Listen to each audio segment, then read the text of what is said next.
اعوذ باللہ من الشیطان الرجیم، بسم اللہ الرحمن الرحیم۔ خواتین حضرات، نالج فیکٹری میں خوش آمدید۔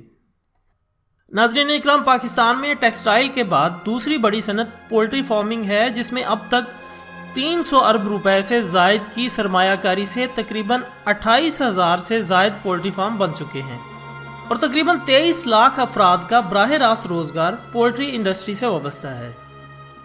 ناظرین، 1953 میں جب پیٹرول 15 پیسے فی لیٹر تھا، اس وقت بکرے کا گوشت 125 روپے کلو اور مرغی کا گوشت 4 روپے کلو تھا۔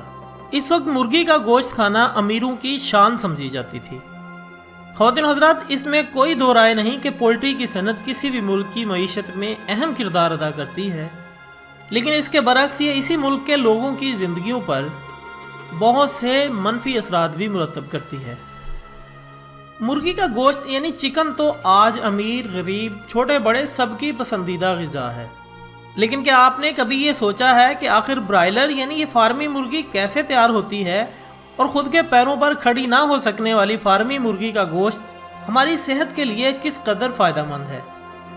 اس ٹاپک پر مزید بات کرتے ہیں، لیکن اس سے پہلے میں اپنے نئے آنے والے تمام ساتھیوں سے گزارش کرتا ہوں کہ چینل کو سبسکرائب کر کے بیل آئیکن کو دبا دیں، اس طرح آپ کو ہماری تمام نئی آنے والی ویڈیوز کا نوٹیفیکیشن ملتا رہے گا۔ ناظرین اکرام، اگر دونوں دیسی اور فارمی مرغی کا موازنہ کیا جائے تو معلوم ہوتا ہے کہ ایک فارمی چوزے کو ایک مرغی کی شکل اختیار کرنے تک 7 سے 8 ہفتے لگتے ہیں، جبکہ دیسی چوزے کو مکمل مرغی بننے کے لیے 1 سال کا وقت درکار ہوتا ہے۔ خواتین حضرات، ان فارمی مرغیوں کی افزائش کے لیے انہیں جو خوراک دی جاتی ہے، ان میں ہائی پوٹینسی میڈیسن اور دیگر کیمیکلز موجود ہوتے ہیں جو ہفتوں میں ہی اس مرغی کو غیر فطری طور پر بڑھا دیتے ہیں۔ اس کے علاوہ ان کی خوراک میں خون، مردار جانوروں کا گوشت اور مزید غلیظ چیزیں شامل ہوتی ہیں۔ اس طرح یہ غلیظ خوراک کھا کر نومولود چوزے 6 سے 8 ہفتے میں ہماری پسندیدہ غذا بننے کے لیے تیار ہو جاتے ہیں، اور جس جگہ ان مرغیوں کی خوراک تیار کی جاتی ہے، اس کے ارد گرد 5 کلومیٹر تک اس کی بدبو پھیلی ہوتی ہے۔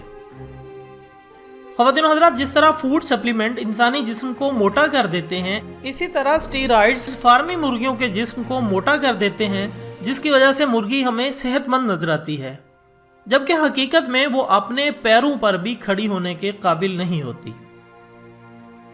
اس کے برعکس دیسی مرغی جو اتنی چست اور چالاک ہوتی ہے، ان کو پکڑنا بھی محال ہوتا ہے۔ ناظرین اکرام، گزشتہ کئی سالوں سے یہ خدشات ظاہر کیے جا رہے تھے کہ بازار میں بیچے جانے والے برائلر مرغی کے گوشت میں کینسر پیدا کرنے والی خطرناک دھات آرسینک پائی جاتی ہے، اور اب آخرکار امریکی ادارہ فوڈ نے بھی اس بات کی تصدیق کر دی ہے کہ بازار میں دستیاب چکن میں آرسینک کی بڑی مقدار پائی جاتی ہے۔ ماہرین صحت اس بات پر متفق ہیں کہ آرسینک کینسر پیدا کرتی ہے اور ذہنی بیماریوں کو بھی جنم دیتی ہے۔ یونیورسٹی آف ساؤتھ کیرولینا کی ایک تحقیق کے مطابق آرسینک پارے سے بھی 4 گنا زیادہ زہریلی ہے، اور کینسر کے علاوہ حاملہ خواتین کے پیٹ میں موجود بچے میں خوفناک ذہنی بیماریاں پیدا کر سکتی ہے۔ خواتین و حضرات، اس ہائی پروٹین والے گوشت کے اور بھی بہت سے نقصانات ہیں، جن میں جوڑوں کا درد، ہڈیوں کا بھربھرا ہو جانا، موٹاپا، جسم پر چربی، خاص طور پر گردوں اور جگر پر اثر، اور بچے بچیوں میں جلد بلوغت کے آثار پیدا ہونا شامل ہیں۔ اسی طرح ناظرین، ان فارمی مرغیوں کا زیادہ گوشت کھانے کی وجہ سے قوت مدافعت شدید کمزور پڑ جاتی ہے، جس کی وجہ سے انسان آئے روز بیمار رہتا ہے۔ یہ چند چیدہ نقصانات ہیں جو کسی میں جلد اور کسی میں کچھ عرصے بعد ظاہر ہوتے ہیں۔ ناظرین اکرام، جیسی غذا ہم کھاتے ہیں ویسی ہی ہم صحت پاتے ہیں۔ غذا میں دالوں، سبزیوں کا استعمال بڑھائیں، گوشت میں بالترتیب مچھلی، بکرا یا دمبا، اونٹ، اور آخر میں گائے کے گوشت کی افادیت ہے۔ ناظرین، یہ تھی ہماری آج کی معلوماتی ویڈیو سے متعلق اپنی قیمتی رائے کومنٹس میں ضرور دیا کریں۔ ایک نئی ویڈیو کے ساتھ دوبارہ ملتے ہیں، تب تک کے لیے اجازت دیجیے گا۔ اپنا، دوستوں، رشتہ داروں اور گرد و نواح کے تمام لوگوں کا بہت خیال رکھیے گا۔ اللہ حافظ۔